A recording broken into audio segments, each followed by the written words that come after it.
ಸಂಪುಟ ಸಭೆಯ ವಿಸ್ತರಣೆ ಇದೀಗ ಮತ್ತೆ ಮುಂದೂಡಿಕೆಯಾಗಿದೆ. 4:30ಕ್ಕೆ ಈ ಒಂದು ಸಭೆ ಇದೀಗ ಮುಂದೂಡಿಕೆಯಾಗಿರುವುದು. ಸಂಪುಟ ವಿಸ್ತರಣೆ ಸಭೆ ಮತ್ತೆ ಮುಂದೂಡಿಕೆಯಾಗಿದೆ. 4:30ಕ್ಕೆ ನಡೀಬೇಕಿದ್ದಂತ ಸಭೆ ಈಗ ಮುಂದೂಡಿಕೆಯಾಗಿದೆ. ಖರ್ಗೆ ನಿವಾಸದಲ್ಲಿ ನಿಗದಿಯಾಗಿದ್ದಂತ ಹೈ ವೋಲ್ಟೇಜ್ ಸಭೆ ಇದ್ದು ರಿಪಬ್ಲಿಕ್ ಕನ್ನಡಕ್ಕೆ ದೆಹಲಿ ಮೂಲಗಳಿಂದ ಅಧಿಕೃತವಾಗಿ ಮಾಹಿತಿ ಸಿಕ್ಕಿದೆ.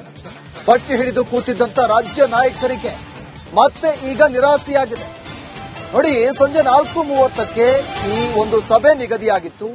ಹೈ ವೋಲ್ಟೇಜ್ ಸಭೆ ಖರ್ಗೆ ನಿವಾಸದಲ್ಲಿ ಈ ಸಭೆಯನ್ನ ನಿಗದಿ ಮಾಡಲಾಗಿತ್ತು. ರಿಪಬ್ಲಿಕ್ ಕನ್ನಡಕ್ಕೆ ದೆಹಲಿ ಮೂಲಗಳಿಂದ ಈಗ ಮಾಹಿತಿ ಸಿಕ್ಕಿದೆ. ಸಭೆ ಮುಂದೂಡಿಕೆಯಾಗಿದೆ. ಪಟ್ಟಿ ಹಿಡಿದು ಕೂತಿದ್ದಂತ ರಾಜ್ಯ ನಾಯಕರಿಗೆ ಮತ್ತೆ ನಿರಾಸೆಯಾಗಿದೆ. ಜಮೀರ್ ಅಹಮದ್ ಕೂಡ ದೆಹಲಿಗೆ ತೆರಳಿದ್ರು. ಯಾವಾಗ ಜಮೀರ್ ಅಹಮದ್ ದೆಹಲಿಗೆ ತೆರಳಿದ್ರಲ್ಲ, ಅವಾಗ ಅಲ್ಲಿ ಏನು ಸಚಿವಾಕಾಂಕ್ಷಿಗಳಿದ್ರಲ್ಲ, ಅವರಿಗೆ ಒಂದು ರೀತಿಯಾಗಿ ಡಬ ಶುರುವಾಗಿತ್ತು. ಈಗ ಮತ್ತೆ ಈ ಒಂದು ಸಭೆ ಮುಂದೂಡಿಕೆಯಾಗಿದೆ. ಈ ವಾರದಲ್ಲೇ ಬಹುತೇಕ ನಾಳೆ ಈ ಒಂದು ಪಟ್ಟಿ ಫೈನಲ್ ಆಗುತ್ತೆ ಅಂತ ಎಲ್ಲರೂ ಕೂಡ ಅಂದ್ಕೊಂಡಿದ್ರು. ಇವತ್ತು ಸಭೆಯಾಗುತ್ತೆ. ಆ ಸಭೆಯಲ್ಲಿ 9 ನಿರ್ಧಾರಕ್ಕೆ ಬರ್ತಾರೆ. ಈಗಾಗಲೇ ಡಿಕೆ ಶಿವಕುಮಾರ್ ಒಂದು ಪಟ್ಟಿಯನ್ನು ಸಿದ್ಧ ಮಾಡಿದ್ದಾರೆ. ಆ ಪಟ್ಟಿಯಲ್ಲಿ ಯಾರಿಗೆಲ್ಲ ಸಚಿವ ಸ್ಥಾನವನ್ನ ನೀಡಬೇಕು ಅನ್ನೋ ಹೆಸರನ್ನು ನಮೂದು ಮಾಡಿದ್ದಾರೆ.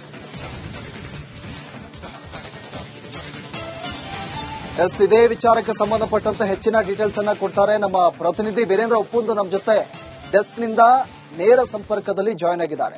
ವೀರೇಂದ್ರ ಒಪ್ಪುಂದು, ಈಗ ಬಹುತೇಕ ಇವತ್ತೇ ಪಟ್ಟಿ ಫೈನಲ್ ಆಗುತ್ತೆ, ಈ ಸಚಿವ ಸಂಪುಟ ವಿಸ್ತರಣೆ ಆಗುತ್ತೆ ಅನ್ನೋದು ಬಹುತೇಕ ಪಕ್ಕ ಆಗಿತ್ತು. ಈ ಸಭೆ ಆದ ಬಳಿಕ ಅದಕ್ಕೆ ಒಂದು ತಾರ್ಕಿಕ ಉತ್ತರ ಸಿಗ್ತಾ ಇತ್ತು. ಈಗ ಸಭೆ ಮುಂದೂಡಿಕೆ ಆಗಿರೋದು. ಯಾವಾಗ ಸಭೆ ನಡೆಯುತ್ತೆ, ಯಾವಾಗ ಪಟ್ಟಿ ಫೈನಲ್ ಆಗುತ್ತೆ, ಏನ್ ಸದ್ಯಕ್ಕೆ ಏನ್ ಮಾಹಿತಿ ಸಿಗ್ತಾ ಇದೆ? ಎಸ್ ಪ್ರವೀಣ್, ಸಂಜೆ 4:30ಕ್ಕೆ ಅಂತಿಮ ಸುತ್ತಿನ ಸಭೆ ಅಂತ ಹೇಳಲಾಗಿತ್ತು. ಅಂದ್ರೆ ಎಐಸಿಸಿ ಅಧ್ಯಕ್ಷರಾಗಿರುವಂತಹ ಮಲ್ಲಿಕಾರ್ಜುನ ಖರ್ಗೆ ಅವರ ನಿವಾಸದಲ್ಲಿ ರಾಹುಲ್ ಗಾಂಧಿ ಅವರ ಉಪಸ್ಥಿತಿಯಲ್ಲಿ ಪಟ್ಟಿಯನ್ನ ಅಂತಿಮಗೊಳಿಸಿ ಅವರ ಹೇಳ್ತಾ ಇದ್ದೇ ಹೇಗಿತ್ತಂದ್ರೆ ನಾಳೆ ಸಂಜೆಯೇ ಪ್ರಮಾಣವಚನ ಅನ್ನುವಂಥ ಮಾತುಗಳು ಇತ್ತು. ಆದ್ರೆ ಈಗ ದಿಲ್ಲಿ ಮೂಲಗಳಿಂದ ಖಚಿತ ಮಾಹಿತಿ ಬಂದಿರುವಂತದ್ದು ಇವತ್ತಿನ ಸಭೆ ಮುಂದೂಡಿಕೆ ಆಗಿದೆ, ಪೋಸ್ಟ್ಪೋನ್ ಆಗಿದೆ. ಬಹುಶಃ ಇವತ್ತಿನ ಸಭೆ ಮುಂದೂಡಿಕೆ ಆದ ನಂತರ ಈಗ ನಾಳೆ ಅಂತ ಹೇಳ್ತಿದ್ದಾರೆ. ಈಗ ಯಾವ ಕಾರಣಕ್ಕಾಗಿ ಮುಂದೂಡಿಕೆ ಆಯಿತು? ರಾಹುಲ್ ಗಾಂಧಿ ಹಾಗೂ ಮಲ್ಲಿಕಾರ್ಜುನ್ ಖರ್ಗೆ ಅವರು ಬ್ಯುಸಿ ಇದ್ದಾರೆ ಅನ್ನುವ ಹಿನ್ನೆಲೆಯಲ್ಲಿ ಅಲ್ವಾ ಸಭೆ ಮುಂದೂಡಿಕೆ ಆಗಿರೋದು. ನಾಳೆ ಹಾಗಾದ್ರೆ ಅವರು ಬಿಡುವು ಸಿಗುತ್ತಾ ಅವರಿಗೆ? ಯಾಕಂದ್ರೆ ಸಂಸತ್ ಕಲಾಪ ನಾಳೆಯೂ ಕೂಡ ಇರುತ್ತೆ. ಆ ದೃಷ್ಟಿಯಿಂದ ನೋಡೋದಾದ್ರೆ ಅಲ್ಲಿಂದ ದಿಲ್ಲಿಯಿಂದ ಬರ್ತಾ ಇರೋ ಮಾಹಿತಿಗಳು ನಾಳೆ ಈ ಸಭೆ ನಡೆಸ್ತಾರೆ ಅನ್ನೋದಿದೆ. ಅಲ್ಲಿಗೆ ನಾಳೆ ಅಂತೂ ಸಚಿವ ಸಂಪುಟ ವಿಸ್ತರಣೆ ಅಂತ ಏನಿತ್ತು ಅದು ಮುಂದೂಡಿಕೆ ಆದ ಹಾಗೆ ಮೇಲ್ನೋಟಕ್ಕೆ ಗೋಚರಿಸ್ತಾ ಇದೆ.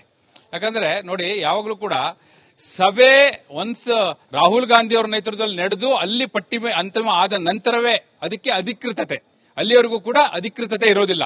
ಹೀಗಾಗಿ ರಾಹುಲ್ ಗಾಂಧಿ ಅವರ ಉಪಸ್ಥಿತಿಯಲ್ಲಿ ಸಭೆ ಆಗದೆ ಪಟ್ಟಿ ಅಧಿಕೃತ ಆಗುದಿಲ್ಲ, ಪಟ್ಟಿ ಅಧಿಕೃತ ಆಗದೆ ಸಂಪುಟ ವಿಸ್ತರಣೆ ಆಗುದಿಲ್ಲ. ಆ ದೃಷ್ಟಿಯಿಂದ ನೋಡೋದಾದ್ರೆ ಇದೊಂದು ರೀತಿ ಎಷ್ಟರ ಮಟ್ಟಿಗೆ ವಿಳಂಬ ಆಗ್ತಿದೆ ಅಂದ್ರೆ ಕಳೆದ 60 ದಿನಗಳಿಂದ ಹೆಚ್ಚು ಕಡಿಮೆ, ಅಂದ್ರೆ ಡಿಕೆ ಶಿವಕುಮಾರ್ ಅವರು ಮುಖ್ಯಮಂತ್ರಿಯಾಗಿ 2 ತಿಂಗಳ ಹತ್ತಿರ ಆಗ್ತಾ ಇದೆ, 55 ದಿನ ಕಳೆದಿದೆ.